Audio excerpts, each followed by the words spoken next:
दूसरी लहर की कितनी तैयारी। नमस्कार, लोकमंच न्यूज में आपका स्वागत है। मैं अलका सिंह। दूसरी लहर को हम सभी ने देखा, कितनी तबाही मची वो हम सबके सामने है। लोग दवाइयों के लिए परेशान थे, लोग ऑक्सीजन के लिए परेशान थे, हॉस्पिटल में बेड नहीं थे, हर तरफ त्राही त्राही मची हुई थी। लेकिन वो दौर भी गुजर गया। धीरे धीरे दूसरी लहर से लोग बाहर निकल गए, दूसरी लहर धीरे धीरे कम पड़ती गई और एक बार फिर स्थिति जो है वो सामान्य हो गई। लेकिन अब वैज्ञानिकों की तरफ से, डॉक्टरों की तरफ से ये कहा जा रहा है कि तीसरी लहर आने वाली है और वो भी बहुत जल्द। ऐसा कहा जा रहा है कि अगस्त और सितंबर तक तीसरी लहर अपने चरम पर पहुंच जाएगा। ऐसे में प्रशासन और शासन की तरफ से तैयारियां कितनी की गई हैं, इसी मुद्दे पर आज हम अलग अलग शहर से संवाददाताओं से बातचीत करेंगे कि शासन प्रशासन की तरफ से क्या कुछ तैयारियां की गई हैं तीसरी लहर को लेकर। आज हमारे साथ लखनऊ से हमारे संवाददाता निखिल रस्तोगी लाइव जुड़ चुके हैं इस समय हमारे साथ। वहीं आगरा से संवाददाता मोहसिन हमारे साथ लाइव जुड़ चुके हैं और लखीमपुर से अशरफ अंसारी हमारे साथ लाइव जुड़ चुके हैं।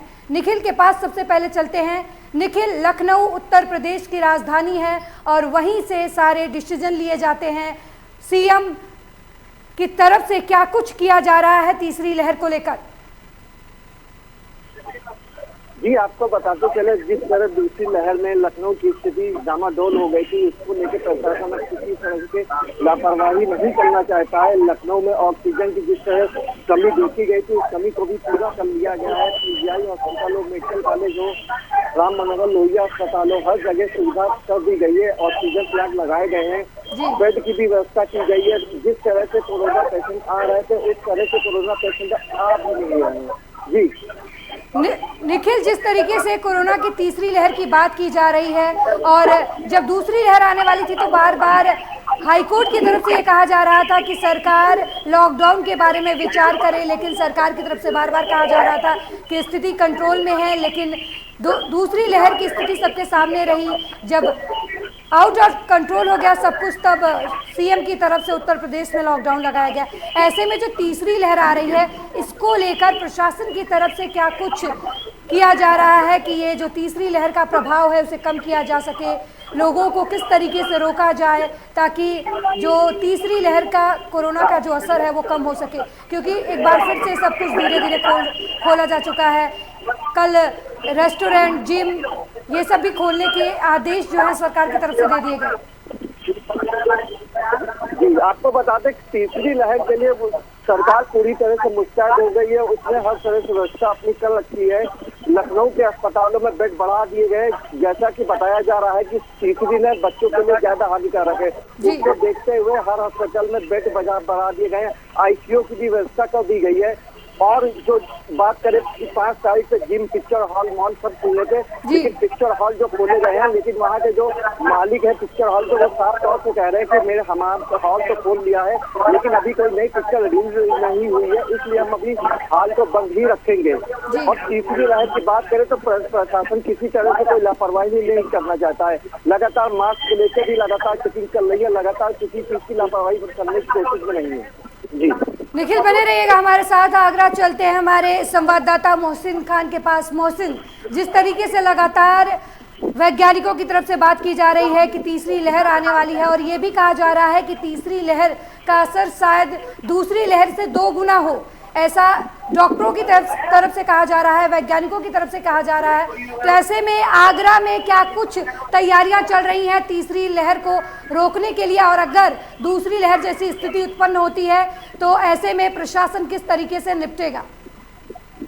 जी अलका जी, मैं आपको बता दूं कि ताजनगरी आगरा के अंदर जो पहली लहर थी उससे खतरनाक दूसरी लहर साबित हुई है। पूरी यूपी के अंदर, पूरी दुनिया के अंदर दूसरी लहर जो है काफी खतरनाक साबित हुई थी। दूसरी लहर के चलते काफी लोगों के घर बार जुड़ गए थे, काफी माँ बापों के सर से बच्चों का साया उठ गया था, बच्चों के सर से माँ बापों का साया भी उठ गया था। दूसरी लहर काफी खतरनाक साबित हुई थी। लेकिन तीसरी लहर की बात की जाए, तीसरी लहर आने का अंदेशा है, तीसरी लहर आने का अंदेशा है। प्रशासन पूरी तरीके से मुस्तैद है, लेकिन बताया जा रहा है कि तीसरी लहर जो बच्चों पे जो बच्चों पर खतरनाक साबित हो सकती है। प्रशासन पूरी तरीके से मुस्तैद अलर्ट दिखाई दे रहा है, लेकिन बात की जाए जनता की तो जनता कोरोना वायरस से बेखबर दिखाई दे रही है।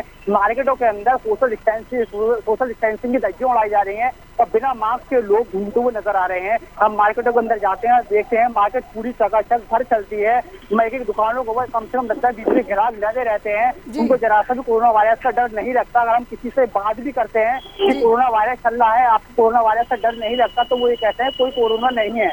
इस वक्त हम मौजूद है ताजनगरी आगरा के एसएन मेडिकल कॉलेज के बाहर। यहाँ मेडिकल कॉलेज के अंदर हमारे साथ कुछ लोग मौजूद हैं, हम इनसे बात करेंगे कि यहाँ पर किस तरीके की व्यवस्था रखी जाती है पेशेंटों को लेकर। अभी एक महिला है, एक पेशेंट थी, डॉक्टरों ने उनको हाथ रखने से मना कर दिया और वो नीचे आए, काफी कंडीशन हालात थी। उनके कुछ घर वाले हमारे साथ मौजूद है, हम उनसे बात करते हैं डॉक्टरों ने क्या कुछ कहा। और वो जमीन पे इनके घर वाले पड़े हुए थे, जो पेशेंट थी। क्या नाम है आपका? जी गुड्डी जी, आपको ये पेशेंट में भी हमने देखा जमीन पे पड़ा हुआ था, काफी कंडीशन खराब थी उनकी। डॉक्टरों ने क्या कह दिया? व्यवस्था नहीं है सरकारी अस्पताल के अंदर, व्यवस्था ही नहीं है। गरीब इंसानों के लिए सरकारी अस्पताल बनाया गया है। नहीं, हमने देखा था अभी, लेकिन एक बात जाननी है आपसे, गरीब लोगों के लिए सरकारी अस्पताल बनाया गया, उनको लाभ मिलना चाहिए, लेकिन गरीब लोगों तक लाभ नहीं पहुंच पाता है। क्या कुछ कहना है आपका? गरीब आदमी के भैया कहाँ की रहने वाली हैं आप? टूंडला के रहने वाला है। टूंडला से आप आगरा आई हैं अपने मरीज को लेकर। अच्छा, देखा आपने अलका जी, क्या कुछ कहना था? यहाँ पे ताजनगरी आगरा के अंदर सरकारी अस्पताल बनाए गए हैं। यहाँ पे एसएन मेडिकल कॉलेज है। यहाँ पे जो भी इमरजेंसी केस होता है वो एसएन मेडिकल कॉलेज के अंदर लेके आया जाता है। उसके बाद पेशेंट की सामान्य हो जाती है, उसके बाद यहाँ पे पुरानी इमरजेंसी और नई इमरजेंसी वहाँ पे उसको रेफर कर दिया जाता है। और बात की जाए सरकारी अस्पतालों की, तो सरकारी अस्पतालों के अंदर व्यवस्थाएं तो बढ़िया हैं। अभी हाल ही के अंदर कुछ टाइम पहले नई इमरजेंसी बनाई गई है, बढ़िया तरीके से टाइल्स लगाए हुए हैं। और जैसे 8 मंजिल की वो इमरजेंसी बनाई गई है। डॉक्टर की बात की जाए तो डॉक्टर भी काफी बड़े बड़े ताजनगरी आगरा के अंदर बैठते हैं इलाज के लिए, लेकिन जो मिडिल क्लास लोग हैं, गरीब लोग हैं, उनकी कोई भी सहायता नहीं हो पाती है। 100 में से 50% लोगों को लाभ मिल पाता है, जो सरकार के द्वारा सरकारी अस्पतालों के अंदर पैसा आया जाता है गरीबों के लिए, वो उन तक इलाज के लिए आया जाता है, लेकिन गरीबों को पूरा 100% इलाज नहीं मिल पाता है। जैसे कि कोई पेशेंट अगर भर्ती है तो वो इमरजेंसी में चक्कर काटते थक जाएगा, उसकी चप्पलें गिर जाएंगी, लेकिन उसका इलाज नहीं हो पाएगा। तो अब उसको सरकारी अस्पताल का मतलब क्या होता है कि बिना निःशुल्क इलाज सरकारी अस्पताल में किया जाए। मोहसिन, जिस तरीके से लगातार आप ये कह रहे हैं कि हॉस्पिटल के बाहर लोग खड़े हैं, उनके मरीज को इलाज नहीं मिल रहा है, अभी ये हालात तब है जब कोरोना की स्थिति थोड़ी सामान्य है। दूसरी लहर से अभी हम हाल ही में उभरे हैं और तीसरी लहर की चेतावनी दी जा रही है। ऐसे में क्या ये मान सकते हैं कि आगरा में जो स्वास्थ्य सेवाएं हैं या आगरा के जो स्वास्थ्य अधिकारी हैं, उन्होंने दूसरी लहर से कुछ भी नहीं सीखा? जी बिल्कुल अलका जी, हम ये वाली बात कह सकते हैं, ये वाली बात मान सकते हैं। जो स्वास्थ्य विभाग के अधिकारी हैं, उन्होंने दूसरी लहर से सबक नहीं लिया है, क्योंकि सरकारी अस्पतालों की हालत ये है, अगर कोई पेशेंट अगर गरीब मिडिल क्लास का आ जाता है तो उस पर डॉक्टर लोग हाथ भी नहीं रखते हैं, तो उसको इस तरीके से भगा देते हैं जैसे कि वो कोई इंसान नहीं, कोई जानवर हो। अभी एक पेशेंट हमारे सामने मौजूद था, हमने देखा था उसको ब्लड बह रहा था, लेकिन डॉक्टरों ने, उसके घर वालों को कहना था कि हम डॉक्टर का इमरजेंसी ले गए, तो इसके अंदर ले गए थे, इन डॉक्टरों को नीचे भगा दिए कि अभी यहाँ पे डॉक्टर है ही नहीं है। ये उसका घर वालों को उनका कहना था। हमने पेशेंट को यहाँ पे देखा था, डॉक्टरों को यहाँ पे इतना बुरा हाल है कि वो गरीब लोगों को, मिडिल क्लास लोगों को बिल्कुल जो है भाव तक नहीं देते हैं। बने रहिएगा हमारे साथ मोहसिन। लखीमपुर खीरी चलते हैं, अशरफ हमारे सहयोगी इस समय हमारे साथ जुड़े हुए हैं। अशरफ, आपने आगरा की बात सुनी, लखनऊ की बात सुनी, लखीमपुर खीरी में क्या कुछ व्यवस्था चल रही है? स्वास्थ्य विभाग की तरफ से क्या कुछ किया जा रहा है तीसरी लहर की आशंका के बीच? जी बिल्कुल बताना चाहूँगा अलका जी, लखीमपुर जबकि जो है तराई क्षेत्र में आता है, तराई क्षेत्र के रहने के बावजूद बारिश का मौसम है, बारिश का बाढ़ प्रभावित क्षेत्रों में पानी, एक चिकुनिया की स्थिति है, वहाँ पे पानी भी भरा हुआ था। अभी जब बारिश हो रही थी 4 दिन पहले, और जब बारिश का पानी निकलता है, निकलने के बाद बारिश से भी प्रभावित हो जाते हैं उससे निपटने के लिए दावे तो बहुत है, लेकिन अगर जमीनी स्तर पे देखा जाए तो उसको निपटारा करने के लिए दावे असफल दिखाई दे रहे हैं। और रही बात तीसरी लहर की, तो तीसरी लहर की अगर आप बात करती हैं तो इससे पहले जैसे अफरा तफरी का माहौल था, ऑक्सीजन के माहौल होने के बाद में यहाँ पे लखीमपुर में एक चिन्हीकरण कर दिया गया कि यहाँ पे गैस प्लांट लगाया जाएगा। गैस प्लांट का आदेश हो गया, आदेश सिर्फ कागजों पर है, अभी तक गैस प्लांट नहीं लगा। ईश्वर ना करे कि ऐसा कल वक्त आए, लेकिन अगर वक्त कल आएगा तो हो सकता है जैसे उस समय तरह तरह मची हुई थी गैस की, शायद दोबारा ना मचे। हम तो ईश्वर से प्रार्थना करते हैं कि ऐसा ना हो। अगर जमीनी स्तर पर देखा जाए तो इस तरीके से जिस तरीके से माहौल चल रहा है, जैसा कि आगरा से बता रहे कि हॉस्पिटलों का हाल बहुत बुरा है, उस तरीके से 10 दिन पहले एक मामला उठा था, एक व्यक्ति निगासन थी अस्सी में दम तोड़ देता है, वहाँ विधायक जी मौजूद थे, वहाँ से उसको लखीमपुर रेफर कर दिया जाता है, जबकि वहाँ पे इस समय माहौल जो है कोरोना का नहीं है। लेकिन जो अगर छोटे छोटे हॉस्पिटलों की, सरकारी हॉस्पिटलों की बात की जाए तो वहाँ पर बिल्कुल जो है कोई चीज मुहैया नहीं है। ऐसे लखीमपुर से सटा हुआ सीरी टाउन कस्बा है, उस कस्बे में एक हॉस्पिटल बनाया गया, सरकारी हॉस्पिटल है, CSC है, उसमें जो है ना तो गेट है, ना तो बड़ी दिक्कत है। जब कोई वहाँ तीमारदार कोई मरीज जाता है दवाई लेने के लिए तो उसको भी दिक्कतों का सामना करना पड़ता है। हालांकि अगर बात की जाए कोरोना तीसरी लहर का, तो जो कागजी जो कार्रवाई है वो तो पूरी नजर आती है। हालांकि जो अशरफ, लखीमपुर खीरी में कितने ऑक्सीजन प्लांट लगाए गए हैं? क्योंकि ऑक्सीजन की काफ़ी मारामारी थी दूसरी लहर में, ऑक्सीजन की कमी की वजह से कई लोगों ने अपनी जान गंवा दी। तो ऐसे में लखीमपुर खीरी प्रशासन, स्वास्थ्य प्रशासन महकमे की तरफ से, स्वास्थ्य महकमे की तरफ से कितने ऑक्सीजन प्लांट की बात की जा रही है? दवाइयों का स्टॉक कितना मंगाया जा रहा है? प्रशासन की तरफ से बाकी और तैयारियां क्या कुछ की जा रही हैं? क्योंकि तीसरी लहर बहुत नज़दीक है। अगर हम वैज्ञानिकों की बात माने तो अगस्त और सितंबर में तीसरी लहर की पीक आ जाएगी।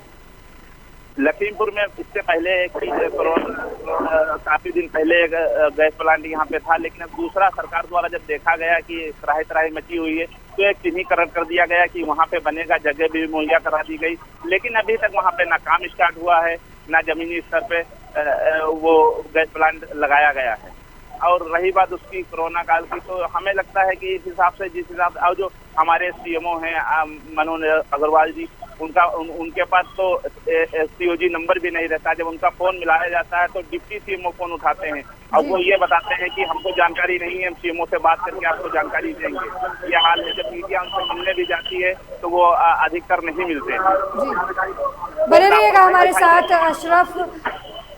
लखनऊ चलते हैं हमारे संवाददाता निखिल रस्तोगी के पास। निखिल, जिस तरीके से लगातार तीसरी लहर की बात हो रही है, यहाँ तक कि CM योगी आदित्यनाथ ने भी कहा है कि अब कोरोना की वजह से, अगर किसी कमी की वजह से किसी भी पेशेंट की, कोरोना पेशेंट की मौत होती है तो उसके लिए जो जिम्मेदार है वो प्रशासनिक अमला होगा। जो बड़े अधिकारी, चाहे स्वास्थ्य महकमे के हों या फिर प्रशासनिक अधिकारी हों, उनकी जिम्मेदारी होगी।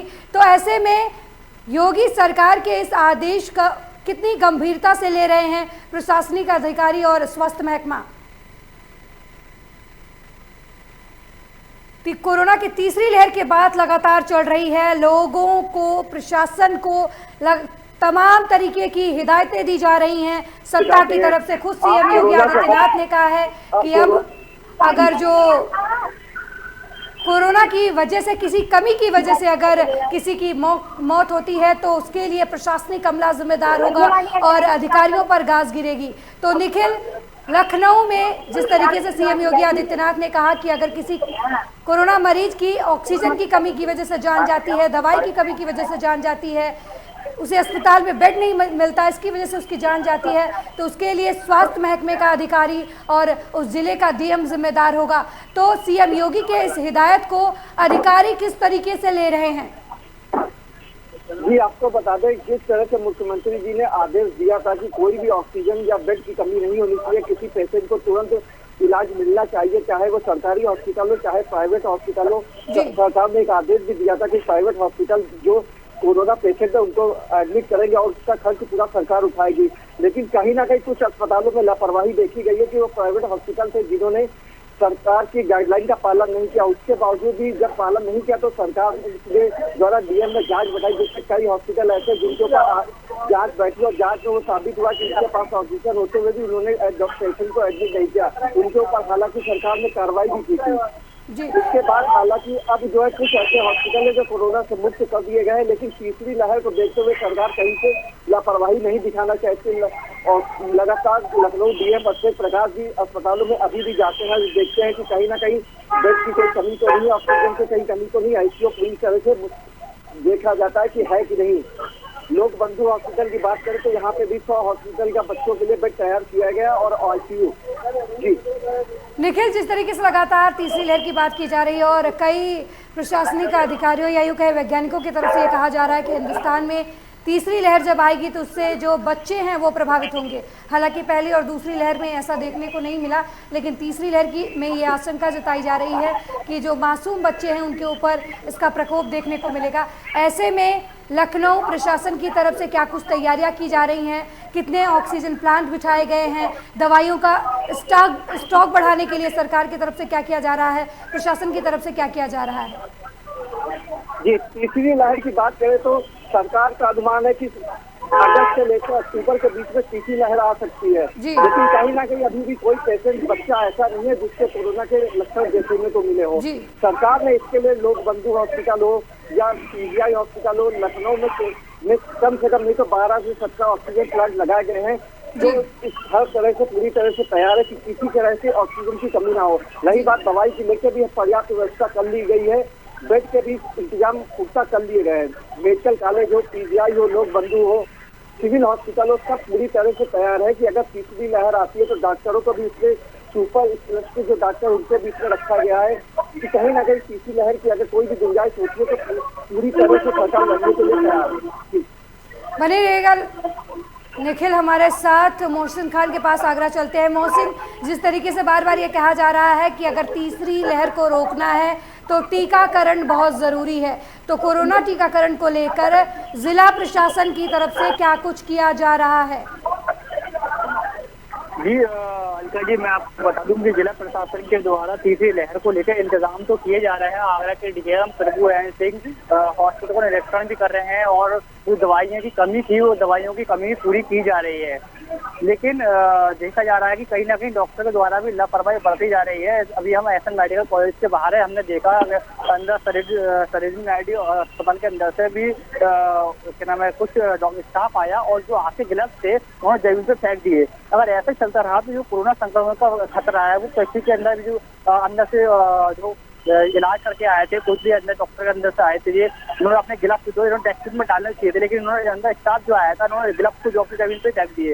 यहाँ पे अस्पताल है, काफी लोग आते जाते रहते हैं और उसको कुछ टेस्ट हो गया तो कोरोना संक्रमण का खतरा जो मंडरा सकता है, फैल सकता है, बड़ी कुछ भी हो सकता है। मोहसिन, जिस तरीके से अस्पताल में इस तरीके का लापरवाही का आलम दिख रहा है, ऐसे में सीएमओ क्या कर रहे हैं? उनकी तरफ से क्या कुछ किया जा रहा है? जब अस्पताल में ही इतनी सारी लापरवाहियां हैं तो आगरा में तीसरी लहर जब आएगी और उसके हालात अगर बिगड़ेंगे तो उसके लिए जिम्मेदार कौन होगा? अगर तीसरी लहर आगरा के अंदर आती है और वो उसके हालात अगर बिगड़ते हैं तीसरी लहर की वजह से, तो उसके जिम्मेदार स्वास्थ्य विभाग के अधिकारी होंगे, क्योंकि जो स्वास्थ्य विभाग के अधिकारी हैं जब वो दौरे पे आते हैं तो जो स्थितियां डॉक्टर अस्पतालों की हैं वो बिल्कुल एकदम परफेक्ट हो जाती हैं। कोई भी अधिकारियों को सामने लापरवाही नहीं बरती जाती है। लेकिन जब अधिकारी चले जाते हैं तो डॉक्टर लोग अपनी मनमानी करते हैं, स्टाफ अपनी मनमानी करता है, जिस तरीके चाहे वो पेशेंट को धक्का दे दे, जिस तरीके चाहे वो भगा दे। पेशेंटों को संग बदतमीजी की जाती है अस्पतालों के अंदर, खास और सरकारी अस्पतालों के अंदर पेशेंटों को जरा सा भाव नहीं दिया जाता है। उनको वो समझता है कि इंसान नहीं कुछ और ही है। बिल्कुल मोहसिन, अस्पताल एक पीड़ित इंसान अपने बीमार परिजन को लेकर आता है और वो वाकई मानसिक रूप से उसे सपोर्ट करने की ज़रूरत होती है, उसकी पीड़ा सुनने की ज़रूरत होती है और उसके मरीज को इलाज की ज़रूरत होती है। ऐसे में अस्पताल का अगर रवैया मनमाना रहा तो काफ़ी परेशानियों का सामना करना पड़ सकता है। और जिस तरीके से आप बता रहे हैं कि हॉस्पिटल में डॉक्टरों की लापरवाही देखने को मिल रही है, तो ये एक तरीके से हॉस्पिटल की तरफ से ही कोरोना को दावत देने जैसे वाली बात हो गई। अलका जी, मैं आपको एक चीज बता दूं, जिस तरीके से डॉक्टर लोग लापरवाही बरतते हैं और पेशेंटों को जिस तरीके बदतमीजी करते हैं, ये एक अपने अंदर बहुत बड़ी बात रखी जाती है। लेकिन स्वास्थ्य विभाग के अधिकारियों को इस चीज पर गौर देना चाहिए और जो डॉक्टर लोग हैं और अस्पताल के जो स्टाफ है उनको नसीहत देनी चाहिए।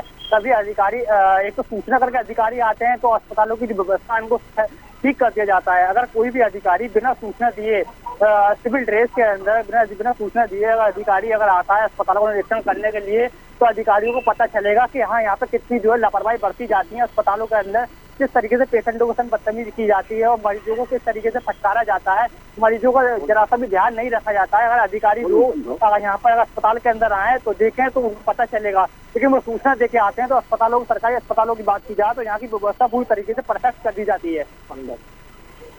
बिल्कुल मोहसिन, लखीमपुर खीरी चलते हैं हमारे संवाददाता अशरफ के पास। अशरफ, तीसरी लहर को रोकने की बात डॉक्टर कह रहे हैं कि इसके लिए एकमात्र उपाय टीकाकरण है। कोरोना का टीका जितने ज़्यादा लोगों को लगेगा उतने ही ज़्यादा लोग सुरक्षित रहेंगे और तीसरी लहर को के ऊपर उतना ही काबू पाया जा सकता है। तो ऐसे में आपको क्या लगता है कि लखीमपुर खीरी प्रशासन की तरफ से टीकाकरण अभियान को तेज करने के लिए क्या कुछ किया जा रहा है?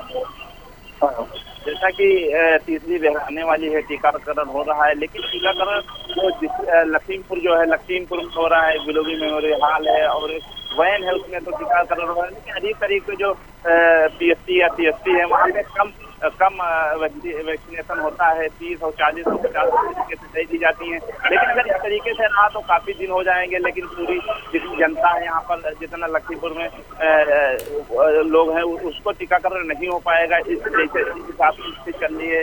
अभी 4 दिन पहले वैक्सीन यहाँ पर खत्म हो गई थी, फिर दूसरे दिन आई है। इस तरीके से पहले उसका रजिस्ट्रेशन होता है, उसके बाद में पूरी प्रक्रिया होती है। बिल्कुल अशरफ, जिस तरीके की प्रक्रिया जो है वो सरकार की तरफ से, प्रशासन की तरफ से अपनाई जा रही है टीकाकरण को लेकर, वो काफ़ी लेट लतीफ़ी वाली भी है और बहुत सारे ऐसे लोग भी हैं जो रजिस्ट्रेशन नहीं कर सकते, उनके पास या तो मोबाइल नहीं है या फिर वो इस बारे में जानकारी नहीं रखते। अपनी नज़र आप सभी अपने अपने क्षेत्र में बनाए रखिएगा, क्योंकि कोरोना लहर की हर पल के अपडेट लोकमंच दिखाता है लोगों को, ताकि लोग जागरूक रहें और तीसरी लहर को रोकने में हम भी अपना योगदान दे सके। बहुत बहुत धन्यवाद अपने अपने शहर के बारे में बताने के लिए। तीसरी लहर आने वाली है, ये चेतावनी लगातार वैज्ञानिकों की तरफ से दी जा रही है। जनता को आगाह किया जा रहा है कि लोग सुरक्षा बरतें, लोग अपने आप को सुरक्षित रखें, लेकिन शासन प्रशासन की तरफ से भी तैयारियों का जायजा शासन में बैठे अधिकारियों को लेना चाहिए, क्योंकि तीसरी लहर अगर भगवान न करे दूसरी लहर जैसी आई तो लोगों को काफ़ी मुसीबतों का सामना करना पड़ सकता है। कोरोना के पल पल की अपडेट हम आपको लोकमंच न्यूज़ पर देते रहेंगे। अभी के लिए फ़िलहाल इतना ही। देखते रहिए लोकमंच न्यूज़। नमस्कार।